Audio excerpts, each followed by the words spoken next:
Be forewarned, boys and girls, ladies and gentlemen, if you see me coming on book tour for Tension City, I'll figure out a way to do a bus call because I'll figure out a way to make it relevant. I've got a few weeks to work on how I can make that relevant, but I will.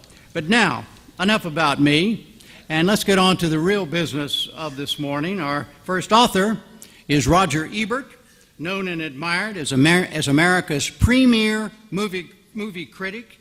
He began his labors in 1967 with the Chicago Sun-Times. He was the first movie critic ever to win the Pulitzer Prize.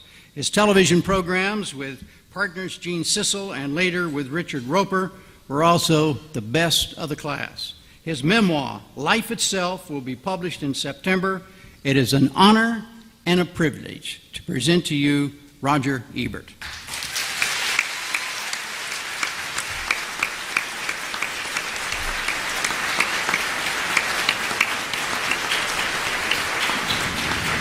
Good morning, everyone. You are listening to a computer voice named Alex who lives in my laptop. He fulfills my dream of being able to speak better than HAL 9000 in 2001, A Space Odyssey. But he doesn't sound as good as my wife, Chaz, so I'm going to ask her to do some reading this morning. This will be from a chapter in my book about appearing on talk shows.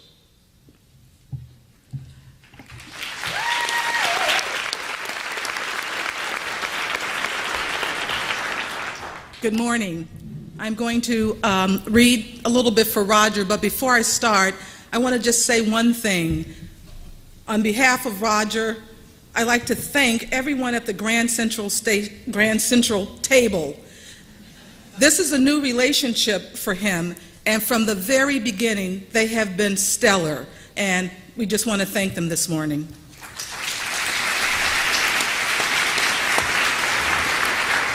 And one other thing, yesterday at the airport, it was really dicey, touch and go as to whether we would get here because of the weather. They canceled our flight.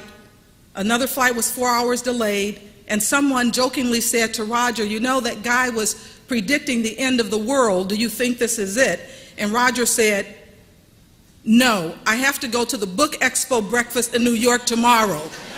So anyway, here we go. Gene and I were invited to appear on a TV show in Milwaukee named Dialing for Dollars. We weren't so sure. Could serious film critics appear on such a show? How would it make us look? Boys, boys, boys, our producer Thea Flom said. Do you think the audience for Dialing for Dollars is going to be thinking about things like that? She put us through a dry run. She spun an imaginary drum and plucked out a 3x5 card on which she had written her own name. And the winner is Thea Flom. Gene read, "Congratulations, Thea, you won $1." We started to get other invitations.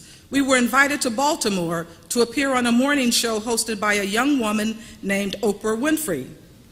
Oprah, who was not yet Oprah, breezed into the green room to chat. I liked her. She explained we would appear after a segment with a vegetarian chef, and before the wrap-up segment would be the Chipmunks performing with hula hoops. The show did not go smoothly. While pureeing zucchini, the vegetarian chef knocked over the blender and all the zucchini sprayed all over the interview sofa. During the commercial break, Oprah covered the sofa with the Baltimore Sun and told us to sit quietly and don't rustle. In the wings, we could see the Chipmunks waiting with their hula hoops.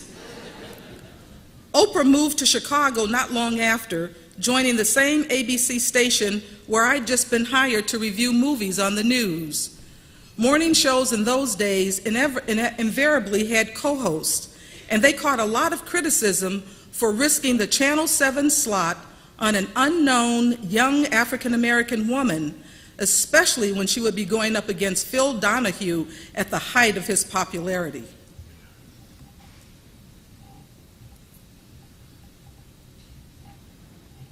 So forlorn was the AM Chicago time slot, that in the week before Oprah's premiere, I was actually the substitute host.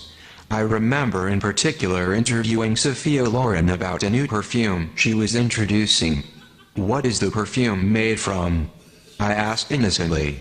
Then I realized she had no idea.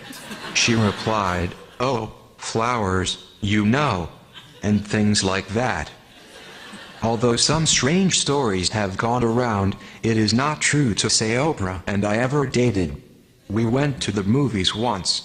She asked me if I went to the movies all the time, and when I said I went at least 5 times a week, she said, "Why don't you take me sometime?" So I did. I'm glad that was the last time he took her to the movies. It was after that first movie that we had our historic dinner.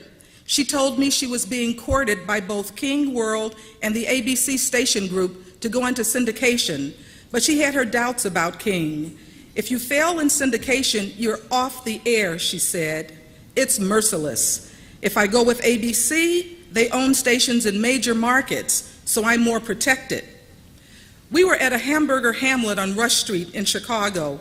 I took a napkin and I wrote, "Here's what I'm making at Tribune right now," I said, writing down $500,000. Gene makes the same, so figure on making twice that.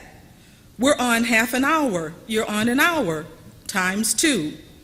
You're on 5 days a week, we're on once, times 5. You're in prime daytime, we're in fringe weekends, worth at least twice as much. $500,000 times 2 times 2 times 5 times 2. Oprah studied the napkin and said, "Okay, Roger, I'm going with King World." In the fullness of time, Johnny Carson invited us on his show. We'd done a lot of TV by this time, but we were both terrified. We sat in the same dressing room for moral support. The door opened, and it was Johnny Carson, standing there live in the same room. We jumped to our feet. He welcomed us into the show, and then he disappeared. "Roger," Gene said, "you and I do not belong here. We belong at home in Chicago watching this on TV." The door opened, and it was one of Johnny's writers. "Now, Johnny may ask you for some of your favorite movies so far this year," he said. Then he left. Gene and I looked at each other in terror. "Name a movie you like," Gene said. Gone with the Wind," I said. Gene telephoned our producer in Chicago. "Will you please list some movies we like?" When Johnny retired and Leno won the late night war, war began between himself and David Letterman. There was speculation that Dave would jump networks. Gene and I were guests on the Letterman show the very evening that was scheduled to be announced, but we didn't discuss it with him. Indeed, we never discussed anything with him, apart from 2 occasions. Leno now routinely circulated among dressing rooms, chatting with all his guests before a show, but Letterman never did. That wasn't because he didn't like us.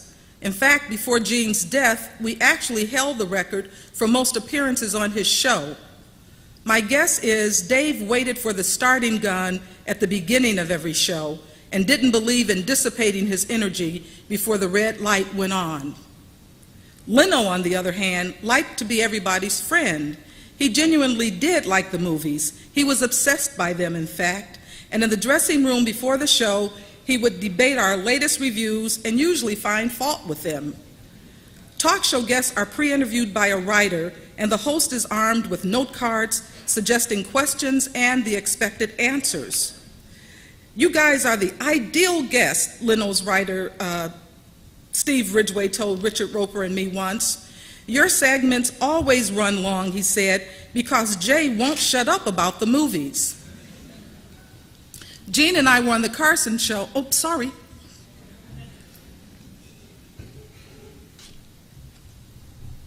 Gene and I were on the Carson show once, following Chevy Chase, who had just promoted his Christmas release, The three amigos.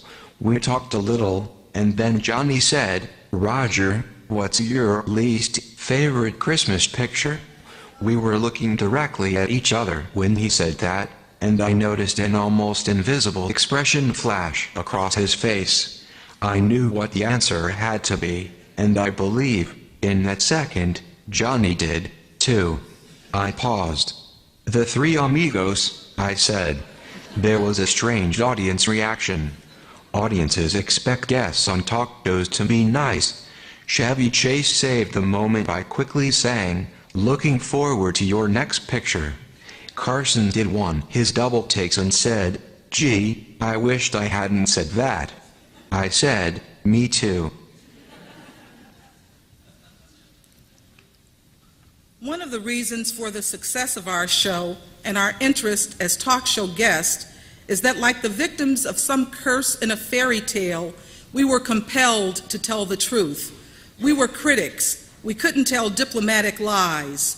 We had each other to keep us honest. There might be a temptation to say something diplomatic, but the other guy would call you on it. If I tried to talk around Johnny's question, Gene would have jumped like a wolf. "Gee, Raj," he'd say, "you were saying just the other day how much you hated Chevy's movie." Neither one of us could pass up an opening. If Johnny has asked Gene the question, he would also certainly have said, "The three amigos."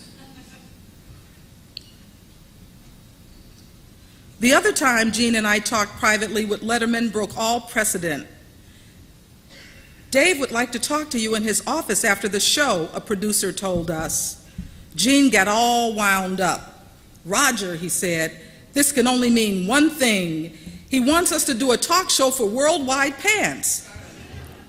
As it happened, that was the night when I experienced the biggest, genuine, spontaneous laugh I've ever witnessed on a talk show. Gene was telling his story about the time he and John Wayne went into a Greasy Spoon at 2 a.m. and the waitress came over, saw John Wayne, and crossed herself. "What was the name of the movie he was making?" Dave asked.